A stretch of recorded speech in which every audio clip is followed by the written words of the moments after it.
Sean! Ah! Hi.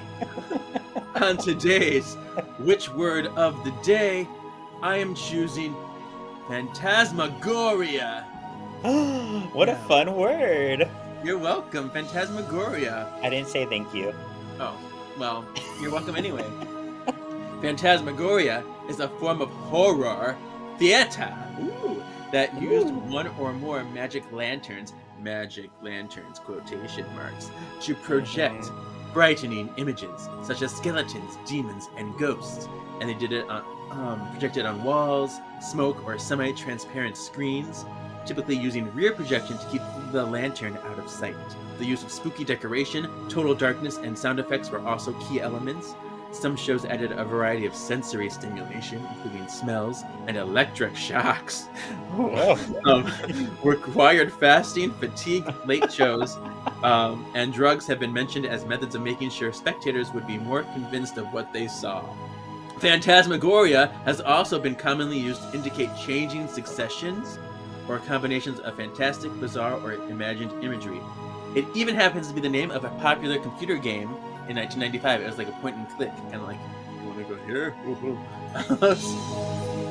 You haven't even read that? Wait, what are you doing with the book? So he has the confidence to finish the story. Hear now the words of the witches. Can you hear the words of the witches? Yeah, the words of the witches. Welcome to Words of the Witches, the Charmed podcast that will guide you through the lesser-known published lore of the Charmed universe. In this night and in this hour, we call upon our fanboy power, bringing education and stupefaction to all of you. Together, we will use our knowledge and reverence abundantly, but also find ourselves sassy and delightful. Which is why we will truly be charmed. Hello, spell worders. This is Words of the Witches, episode 129. I'm Kevin, your resident Charmed resource. And I'm Sean, and I just love Phantasmagoria. Oh my goodness, and we have a beautiful, wonderful guest with us today. It's Jaleesa! Hello, hello. Jaleesa, where have we might have heard you before? Well, I did a little thing that you may have heard of on this very channel. I played Piper in the musical. Yay! We love our Charmed musical. It was such a fun project, and the amount of compliments I got about you, it was, it's like she sounds just like her. Oh. Yeah, your Piper was on point. Yeah. I love Piper. She's my favorite. So I was very, very serious. Yeah. So, yeah, we are very grateful. And yeah, we're happy that you're here with us today. Woot woot. So, yeah, today we will be continuing our chat about Triquetra, the unofficial and unauthorized guide to Charmed. We're in season 3. But before that, we have some polls. Actually, one poll, but I added a bonus one because I was in a bonus kind of mood. Because you're Kevin. Yeah. Yes. Do you remember? You know I don't. I know you never do, but sometimes you might surprise me. I keep waiting for the day. I know. One day I will. I'll make it happen. So pretty much, we asked for Piper, were you Team Dan or Team Leo? Oh, yeah. And I chose Leo. You did because choose Leo. Dan is better for Prue. Boom. Right. Boom. Mic drop. Oh, here we go. Oh, my nuts. Oh. Yeah, I think I'm ultimately Team Leo too. I think I chose Team Dan in the episode, but I know way back when I was Team Leo. So I don't know. I like Dan a lot, but I don't know. It was just interesting to see how things might have changed. So Jaleesa, what would your take be for that? Oh, I'm definitely Team Leo. I do agree with that take that Dan is more suited for Prue. Even though I'm like, I feel like they were trying to do something with Phoebe, kind of too, a little bit. Yeah. In the beginning, you think and I was sure. like, yeah. I was like, no. But yeah, they just meld. They do. Yeah. So on our poll, 47 people voted for Team Dan, 20%, and 189 for Team Leo, 80%. Wow. So, no offense, we do love you, guy who played Dan. Forget your name, sorry. Greg Vaughn. Yes, do love you. Very cool character, Yeah. just not meant for Yeah. for Piper. Yeah. And we actually thought, while we were on the Prue Dan kick, we said that Manny and Dan would be a really cool couple. Yes, I saw this one. I saw that. Yeah, I was like, oh. And so I was thinking about, like, we shipped them. What would their shipping name be? And their names are so Yeah, I was like- similar. And if you do Danny, it just doesn't make that much sense. It's such a weird combination because usually it's like, oh, if it's Avatar, it's like Katang or Demanny. yeah, Demanny. Demanny. I mean, I got that right in. Demanny. I'm like, I have no idea what else. So yeah, we're I trying like to come up Manny. we're going back with the best shipper name for Manny Dan pairing. I gave 4 options. The first one was Man. And then Danny. Then I put, because I started mixing their last names in it, because it was Manny Hanks or Dan Gordon, so I started mixing their last names in it. So then it's like Man Horden. Oh, okay. And it sounds like Man Hardon or Man Horden or whatever. Okay. Yeah. Man Hardon or Man Horden. And then Wow. and then Get your mind Danny out of the gutter. Ganks, the other one, Danny Ganks. But then we also did get some write-ins for Demanny. I didn't even think about that. Demanny Martini. Oh, Aw. Demanny. So I guess there's that too, but I didn't have that as an option. So what would your vote be? I like Demanny still. Demanny Martini. I know. But it wasn't an option. It is now. I know it's the write-in, the secret Okay. ballot. Yeah, the write-in secret ballot. I do like Demanny, you're right. But out of the ones that we got, I would probably just go Danny. Danny. It's classic. Yeah. Okay, so Man got the least amount of votes. 16 Why? votes, 11% for Man. It's so simple. I like it. Yeah. And the other 3 were super close, like really close. So the one that got the second least amount was Danny Ganks at 40 votes, 28%. Man Horden was 42 votes, 30%. And then Danny won at 44 votes, 31%. Huh. So they were very close, but I guess Danny's like, "Hey, Danny." Danny. Yeah. But I do like the Horden though, because it Yeah. can be like Horden. Yeah, yeah, that's what I said. Emphasize. Yeah, a Can whore den, Yeah, you can. a den of Well whores. then. Okay. Little slider. Lisa has turned me to that side. I will vote for that Yeah. one. I mean, that's what I thought. I I was like, yeah, Double that's entendre. true. Yeah, so you got Man Hardon and Man Whore Den. Hearing So- Kevin said it has turned me off from this vote. I retract my vote. Oy vey. Anyway, so we are continuing with the Triquetra. I do want to go over a few other differences that I noticed. Because before I talked about how there's 2 different versions, one has more pages and the print is larger. However, the one with more pages and the larger print also has a different length, like book dimension. It's a little bit taller as well, by about an inch or 2. And it's interesting that the smaller font one has this really cool like headline text, like really cool headline font. That's like, it looks like the cover, like this really kind of moody, kind of twisty, viney kind of font. And the bigger one like neuters that and makes it like this basic textbook font. Oh, So there's lame. that too. Yeah, that's one of the first things I said when I saw it. I was like, it looks like a textbook. It just feels like a textbook. Yeah. So there were some other differences that you could like notice.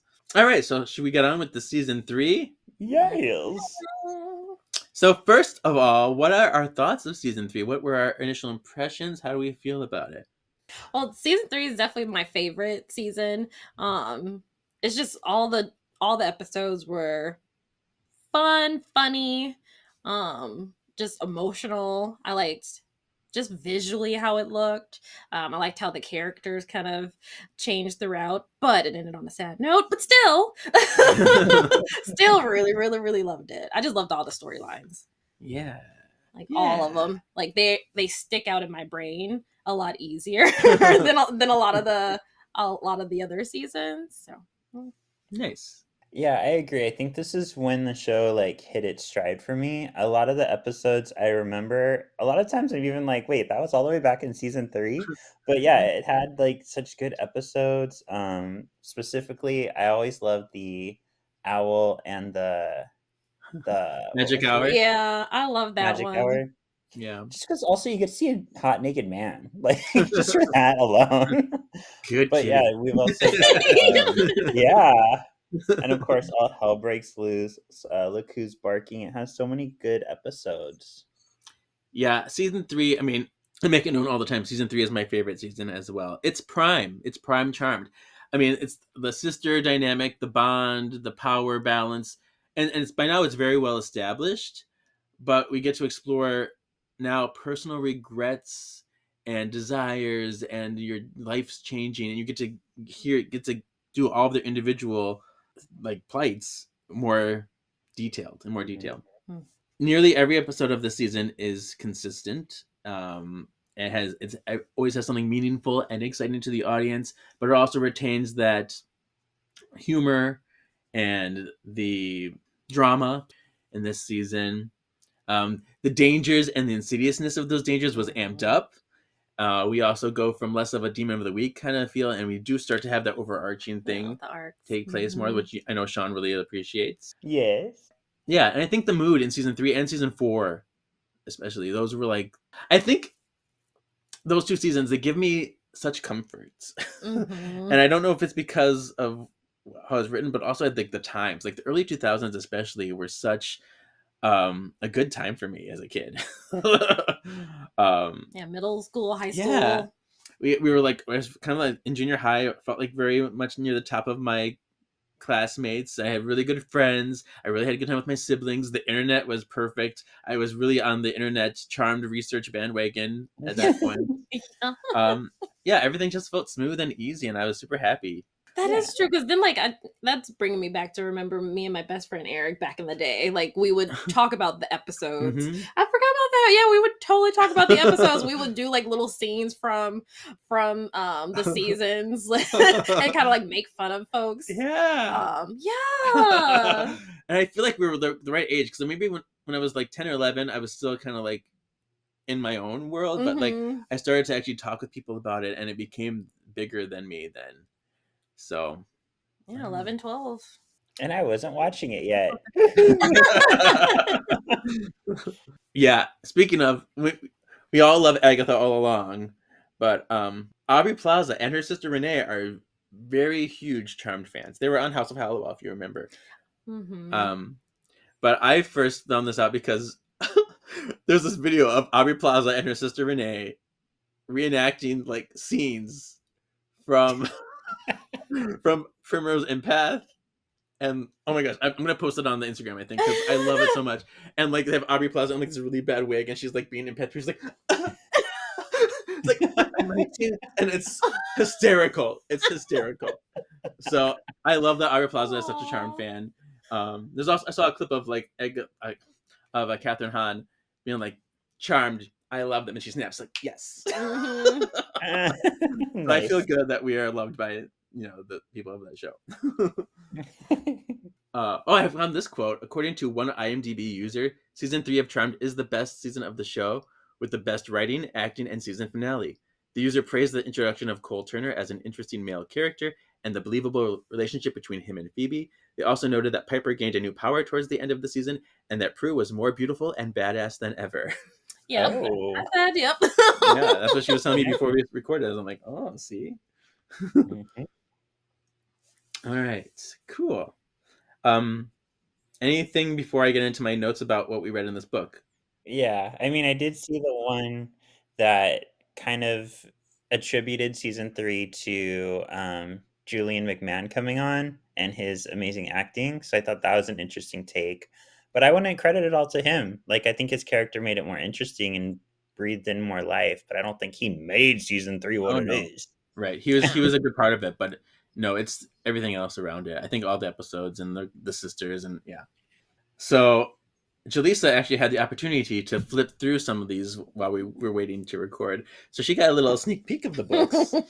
And what were your impression of the book when you were flipping through it? It was a lot of information, but I did like there's like sections in for each episode that I really liked. It had really cool quotes in there. But the spelling, some editing notes are in there, but I do think overall it was really good. I don't know. I feel like I either need a little bit more or a little bit less. Yeah, it's a And weird... I can't put my finger Yeah. on it, but I'm like a little bit more or a little bit less. Uh-huh. But I like the information that's in it. Yeah. So yeah, we've been having an interesting time with this book because I do like them a lot, but it's an odd one. And there's good information, but it is hard to make a podcast about. But Jaleesa noticed a canonical error, which I will save for you when we get to the canonical section. So, but first, let me go over my logic. Let me introduce you to this window notes, and these are things that I thought were interesting that Keith Topping noticed. So, in The Honeymoon's Over, when Phoebe tells Bruce, like, what if she never comes back, referring to Piper being up there. When she says that, you can see a crew member in the background walking around. Oops. Oh, wow. Like, right, and so that's pretty fun. Oh, I wanted to read this section. This is in Magic Hour. This is the one with the owl, Sean. Okay. I had to read it because it was like hilarious when I read it. All right. Total eclipses usually last about 5 minutes or so, and even partial eclipses are normally over within an hour. This one lasts long enough for the girls to get to the boss's office, have a 2-minute conflab about their priorities, vanquish the boss, I should say, unite Christopher Thank and you. Brooke, get back home, change, contact Grams, find Leo, and start the wedding ceremony. Yes. So that's pretty funny. And then also, if the clips turned Christopher back from an owl into a man, then shouldn't it have simultaneously changed Brooke into a wolf? Maybe not. I just feel like maybe just the spell is broken. That one didn't bother that's what me I as thought. much. Yeah. Yeah. That's what I I'm just assumed. getting picky. Keith Yeah, Topping. That's a little too picky, Keith. Yeah. But the whole like timing of it is hilarious. That is a lot during that. Like 5 minutes. 5 minutes, hey? You got all this done in 5 minutes. Amazing. Maybe Piper froze the eclipse. There you go. Yeah. Also in Magic Hour, Prue, as we're going like to Phoebe's, like it's like there's a whole bonding time before I was even born, and then Prue's like, okay, she was 1 and I was 3. What do we bond over? Diapers and drooling? And Keith says that doesn't match their ages. I'm like, I guess that's true because Prue was born in 1970, Piper was born in 1973, and Phoebe was born in 1975. So there's a little bit of a thing there where it's off. Yeah. So, because I mean, let's see, math. So 70, because Phoebe was born in 1975. Before, she would have been 4 and 2, maybe. So it's close. Yeah. I mean, Prue is bad at math. Maybe, yeah. I know I am. In Power Outage, a crew member can be seen in the mirror during Cole's chat with the Triad member. Oh no. Crew members, come on now. I know. I know. Yeah. And then in Bride and Gloom, this is the part that always bothered me too. Why is it that if one sister turns evil, the magic turns evil and all the other sisters turn evil? Because one sister has turned evil before, without affecting them, and Phoebe even had a dark wedding herself, and the other sisters weren't affected. I like to explain that because I attribute that to the particular ceremony that Dentalion performed. I feel like it was part of her ritual that did that. It's not just that's something that happens every time. You know what I mean? Okay. I can get with that. I can get behind that. Yeah. Otherwise, it wouldn't. Every time one of them turns evil, they all turn evil? No. I don't. Yeah. No way. No way, Jose. Also, in Bride and Gloom, Cole says evil can't love, which we all know is a lie. I talk about that all the time. And I'm glad that Keith Topping noticed that too. He's like, yeah, we've seen it plenty of times where they love. I'm like, see? Good. Yeah. He's like, albeit badly, but still. Yeah. In The Good, the Bad, and the Cursed, Cole's stubble appears and disappears throughout the episode. Yes. Like the order of the episode of like y'all should have planned that a little bit better, or they added scenes maybe. I don't know. And Phoebe mispronounces feng shui twice. Oh no. Oh, Phoebe. She's in college at that time. You know, she's She's learning. taking her feng shui class. She's learning. You know. In Pre-Witched, Kit is referred to as a male. You know, because Phoebe's like, oh, I think I'm gonna think twice before I change in front of him or whatever she says. And this has happened multiple times where they refer to Kit as a male cat. But then, you know, we know in season 5 that it's Katrina, the woman. Mhm. But Prue did call Kit her in the Painted World, and the fact that Kit was affected by the spell and Dream Sorcerer, and she's like, "Go away, horny tomcats." That implied that it was female as well. Maybe Kit is a gender non-conforming cat, and they go by different sexes as they feel. Maybe, sure. Speaking of male animals, Why were you looking at me when you said that? the male animal. What were you gonna say?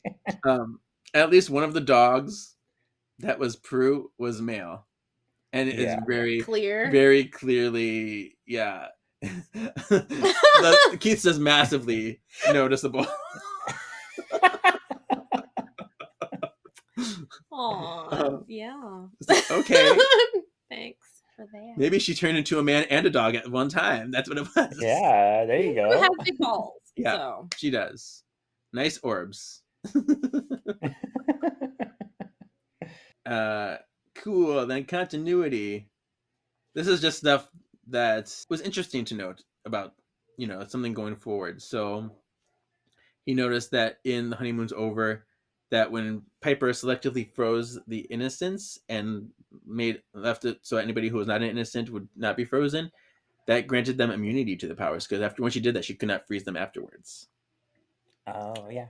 Oh. Yeah. Yeah. Because and later on when they're fighting them, she's like, "Why don't you freeze them?" She's like, "That's the thing about immunity. They kind of, you know, once they immune, they're immune. They stay that way." So that's, I mean, it's not something I don't think she did very often.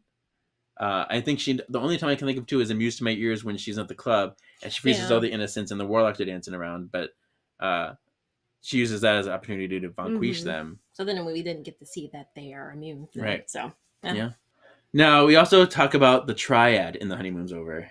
I see, in my mind, I always thought the triad was referring to the council that sent the genie last season. And they kind of want you to believe that too. But that was technically the council, and there was 5 members in that, whereas the triad has 3 members. So I think that was a retcon. They're just trying to change it. like they lost the 2 actors. Yeah. Well, in my mind, I'm just thinking of like the triad were 3 of the members on that council, so they were existed in there, and then the other 2 were just peons that disappeared. And so, in my mind, they are the same, and they just happen to have more members at that time. And the triad was actually like undercover with the council or part of it or whatever. So, what do their personal kinks have to do with it? Those ropes, you know. Yeah. And you know, in season 2, there were gold. 5 of them had gold robes. Much like gold robes. Much. Oh no! Stop! They used to be white. Golden robes. Yeah, I know. Much like the elders did. But then later on, when we see like another kind of council, when the source is getting coronated in season 4, and they're all black robes, except for that one high priest. I think he was a red robe. Yeah, there was a red one. Yeah. But yeah. In Magic Hour, it's confirmed that Grams was married 4 times. So it said 4 times here. I know. In Once Upon a Time, he says Piper's birthday was given as March 7th in Part of My Past. But Keith needs new glasses because he was referring to the family tree as March 7th, but it actually said August 7th. I get how a 3 and an 8 can look the same. Yeah. So I think that's where he made the mistake. And at this point in time, the season 2 DVD had not come out, so he couldn't pause it and look. So I give him a pass. But it actually says August, not March. But it still contradicts the Gemini claim that is made here, because here they say that paper is a Gemini, and she does have. We talked about this ad nauseum that she has 2 different birthdays depending on what you believe. Since she's my favorite, I believe that she is Gemini. Okay, Because I am too. Boom. there you go. So fun. This is a. I like this fact a little bit. Okay, so in Once Upon a Time, Cole calls Phoebe, and he has like this whole file on her. He's trying to like appeal to her likes and interests and stuff. On that list that he has, it mentions Rex Buckland, the Verve's Bittersweet Symphony, which is funny because that goes back to season 1, Wicked Envy. When she's on the date with Rex Buckland, he's going to take her to see the Verve because that's one of her favorite bands. So it's cool that he knows that that's her favorite song.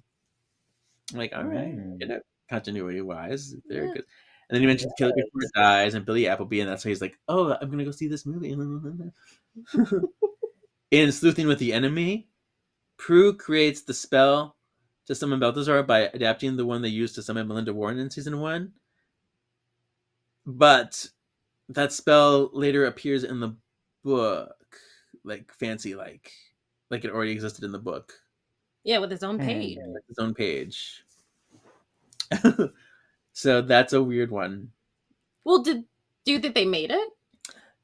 I mean, they didn't make it because you see how they write in the Book of Shadows. Just like if they do it manually, it's totally different. They don't like hand paint things. I don't know. That is true. So it's a weird kind of disconnect there. If Prue is the one that made the spell. Exit Strategy, season 3, episode 20, was the lowest rated episode, like first run, like for lowest rated like initial premiere, and that's because it was going against Survivor's first 2-hour finale. Wow. So I'm like, oh, they didn't. So many people missed Piper get her new power.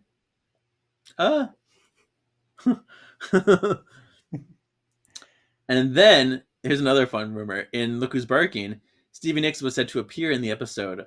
According to multiple sources, even a WB press release said that Stevie Nicks was going to be in the episode, but she never was. Why, Stevie Nicks? Why? So I don't know what happened there. What that was about. Maybe it was planned. I don't know. But Okay, Aaron Spelling. No. Yeah. all right. I had one note for soundtrack because I think it's funny based on what we had on our last book. 3 songs by Snake River Conspiracy were played. Even perform live, Sean. They appear in this episode. You can look at them sing it. And why is that funny, Sean? Because that one writer bitched about how they know a witchy band who would make a better theme song than this cover of this old Morrissey or the Smith song. Nah, nah, nah. Yeah, it was our man-hating Pegaloy that was like, I hate Charmed. I think all the men in it are misogynist, and they didn't even use my friend's band as a theme song. And that was this band, and so I'm like, get over it. They actually were in an episode. Love Spit Love was never in an episode, so Right.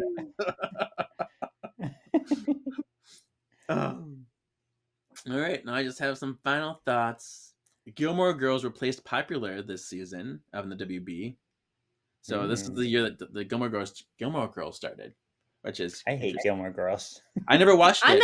I've never watched it. I don't think I've ever watched the full episode. But I remember because Charmed aired. I always knew it because Charmed started coming on after Gilmore Girls. So Gilmore Girls was always on in the slot right before Charmed. So I remember always seeing like the end of it. I'm like, I'm getting ready for Charmed. Get out of here, you stupid girl. Whatever your name is. So yeah. But I was always seeing the end of the Gilmore Girls episodes because of Charmed coming on.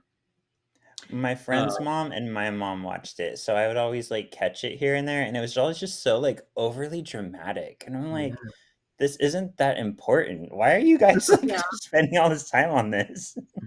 From what I seen, it was like boring like visuals too, like with their locations. I'm like, yeah, boring big houses. Yeah, mansions and coffee shops and whatever. I never got into it. Like the manor was always beautiful to look at, so I'm like, I'm grateful for Charm for making this beautiful house. Yeah. I'm gonna bring this up again. I brought this up way back in our 4th episode when we covered Whispers from the Past, the novel. But in Magic Hour, we do see the novels The Crimson Spell and Whispers from the Past were featured in the episode in the bookshop, in the bookstore. It was actually the Borders. Oh. So they're Oh. on display, which is pretty cool to note. Mm-hmm. Okay, I have a beef to pick with Keith Topping here. Uh-oh. He called my favorite spell long and terrible. Mm. This is the one that Prue made to see the fairies. In this Oh, dream that time- one. That one is Yeah. long and terrible. No! In I'm this just kidding. time, the darkest hour, we call upon the sacred hour. Three together stand alone, command the unseen to be shown. In innocence, we search the skies. Enchanted are our newfound eyes. I think that is beautiful. That's not long-winded at all. No, that's it. I No, think it's it's beautiful. not. And like, get out of here, Keith Topping, criticizing my favorite spell. Yeah. And he went on about like a lot of little continuity errors that I think are minor and inconsequential. I think he's being a little too picky. And in my mind, they're easily explained to my brain. I don't have any examples right now, but I know I thought it a lot. In Primrose Empath, Prue reads this book about telekinesis when she's trying to like learn telekinesis. Mhm. And I've actually tried to track down that book and like I want to make it as a prop, but it doesn't exist. It was created as a prop for the show. Oh, that's Wow. cool. Yeah, so it's not a real book. Because a lot of times they do use real books, and I do have. Yeah, that's true. I buy them, like that witch's book right there. They use that twice. But yeah, I was like, oh, I want that book, but I can't. Unless I like print out a fake copy of the picture that I used. I also noticed Keith being horny again, Uh-oh. What'd he do? highlighting like, oh, check out this top she's wearing, la la la. And then he even went out, he was even like saying like, notice the girl in the pink leggings in the background. Like she's commenting on an extra even. Okay. It was very cringe. And it got me thinking, actually, Sean, because part of me felt like a hypocrite for calling out the thirsty writers, because we do this on the show all the time. We talk about all the things that like we think are like sexy and like X-Men and this show. But I think the difference is this is the guy that's choosing to write about it in his books. Like we were just talking about on our podcast. It's different if you're like doing it privately or talking about with your friends. But like this is a job that you have, an official charm source, and you're using it to talk about how like attractive people are and like how like it's just very creepy to me. Yeah. Well, and I actually, to go further, I read that his real name is Keith Smith, and he's just so horny they started calling him Keith Topping. Oh, okay. Beautiful. I love that. These are real things that are real. Yeah. I think something like that is more acceptable if it was like candid moments, or if you Yeah. were, or even if you did like a tactfully say that you admired the attractiveness of someone. You can say that without being like icky. Yeah, so there's kind of a line. Like, I feel like Yeah. the way he writes it, sometimes it's like porny, whereas Yeah, we're like- just pointing it out. right, like this is not necessary. If we were writing a book on our X-Men shows on our charm stuff, I probably would not be adding that in the book. Yeah. Yeah. And then Cyclops' majestic butt mushed back and forth in his little yellow panties as he ran to save Jean. Now let's get into the put that in my canonical hat section. Canonical. Put that in my canonical hat. Jaleesa, what did you notice? They spelled Krista Vernoff's name differently a couple of times. Yeah. She was Uh-oh. Krista Verahoff, and then she was Krista Verna. So, I was like, I don't know why he can't get her name right. like, spell, I don't know. You can add it in the spell check, and so it can correct all the things. I love a lot of her stuff. I'm like, that's a name I recognize. I'm like, that is wrong. Yeah. So I'm like, get it. I love that. Yeah. He also like went on about like logically he was complaining about the Grimlock's powers, you know, how the range is different because before they could attack someone from across the street, and here they had to get close enough to attack Daryl, or like how when they're vanquished, that you know last time when they were vanquished, the eyesight returned to the kids, but this time Leo has to heal Daryl. Mhm. But I don't find that an error because the whole reason they're back is because of the Yeah. All Hallows Eve, and the veil is thinner, and they're kind of like lesser versions of their former selves. So that's why I think that they work differently. Like they need to get closer, and so I feel like I chalk that all up to that. Did they blind any adults in that other than Daryl? They did blind in the season 1. They blinded the guy. No, sorry, they didn't blind him. They just killed him on the street. Never mind. Because I'm like, if they never blinded an adult, maybe Yeah. that's why they had to get Yeah, close to him see? because like he's Right. an adult. So Right, his because they only blinded kids last time. Yeah. immunity is a little. So it's Hmm. different. So yeah, it can be explained. And they're not Okay. full-fledged Grimlocks right now either. So. Yes. And then he goes on. He's like, he gets mad because in Pre-Witched, Phoebe moves to New York after Grams dies. And then he's like, but in season 1, when she comes back, it's implied that she comes back because Grams died. And I'm like, Keith, no, you're wrong. Sorry. The true timeline is Grams died.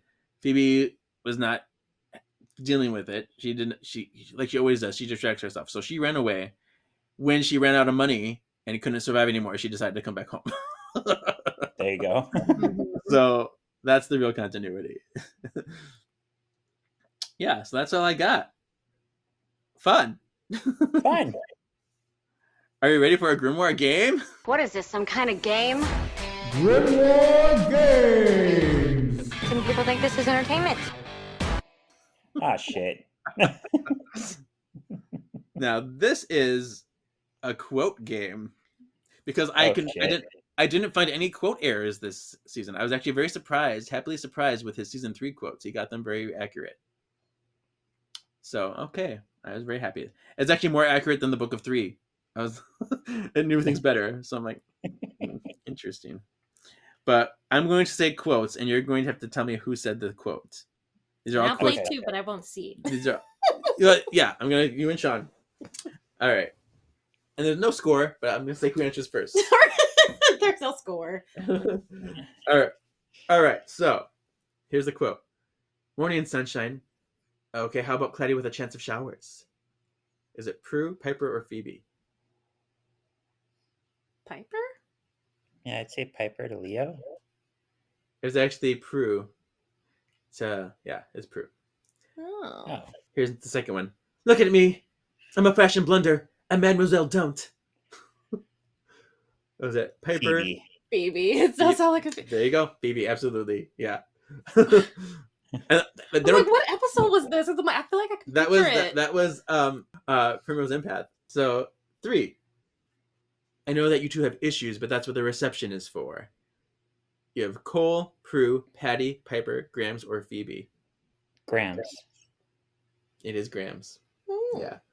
That's like, "Not now, Victor. I know you two have issues, but that's what the reception is for." That wasn't just harried. See, I know season 3 so well. Aw. 4. "I'm so impressed that you can make a protest statement and show cleavage all at the same time." Prue? It was Prue to Phoebe in All Hallows Eve. Oh. Yeah, because I was like, she came down in her thing. She's like, I'm doing my Yeah, broom because, exactly. I'm taking it back. And she's like, good job, Phoebe. I do remember. How about this one? "I curse you, you curse me. Let's get to. Oh, this quote is actually wrong. Let's get together and do a little cursing." Phoebe? Yeah, that was Phoebe. Yeah. Hmm. "Oh, you know what? You are being a big, big, big, extra, extra, extra, double big jerk right now." Phoebe. Sounds like, or Piper. No, it was Phoebe. You're right. It's That was Phoebe. yeah. That was in Once Upon a Time when they had the. Yeah, Like when they were the excellent kid. kids. Yeah. All right. We're going to fight the Brotherhood with Ben and Jerry's. Piper. Yeah. Here, I'm adding things because it says it's. I'm gonna say Prue. It's only 9 o'clock. Oh, I guess I shouldn't say Prue. Oh, it's too bad. Prue, it's only 9 o'clock and your date's already over. How very Disney of you. Piper. It's Piper. Yeah. That was in Bride and Gloom. "No, it's not a technique. It's an eclipse. Look at it. No, wait, don't look at it." Phoebe, Piper, or Prue? Phoebe? Phoebe. Yeah. That was during the eclipse episode, the Magic Hour one. I think this. Oh, and they decided, like, this is when you can get married? Yeah. Yeah. What are we, like in Warlock's Guide to San Francisco? Prue. Piper? All right. That was Piper. And then here's the last one. Okay, so what do you say? Oprah or Barbara? Barbara makes you cry. You go with Oprah. I feel like I remember that saying, but I have no idea who said it.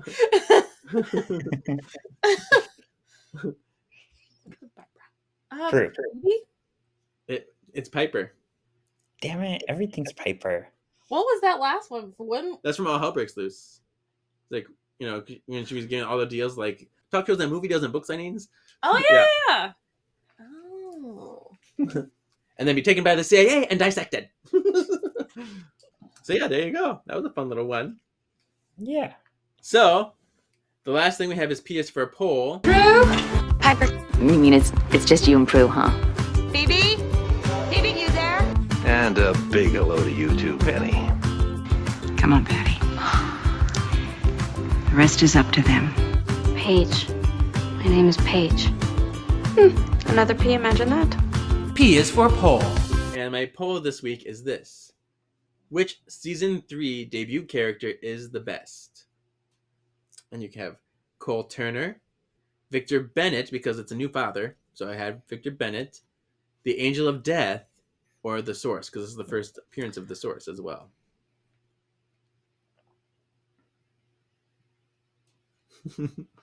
My pick is the Angel of Death. I like Victor. Victor? I'm going to go with Angel of Death. I was actually thinking of giving it to Cole for once because he's such a big deal, Angel of but Death. I'm going to go Angel of Death. I do love Angel of Death Yeah. though, because Yeah. I'll do Angel of Death and then Victor. Because yes, I did like his character. Like Mhm. yeah. Yeah. Because he was very human. I'm like, I would totally base a whole freaking show off of him. He's perfectly cast, and I'm so glad that they He use him as much as is. they do. I'm so glad. He is. Yeah. Oh, that good old Simon Templeman. Cool. So that's it. Anything else that you want to say about season 3 before we sign off? It's so good. It's so good. So good. So good. All right. So, Jaleesa, tell us where we can find you if we want to see what you're doing. Or if not, you can say no.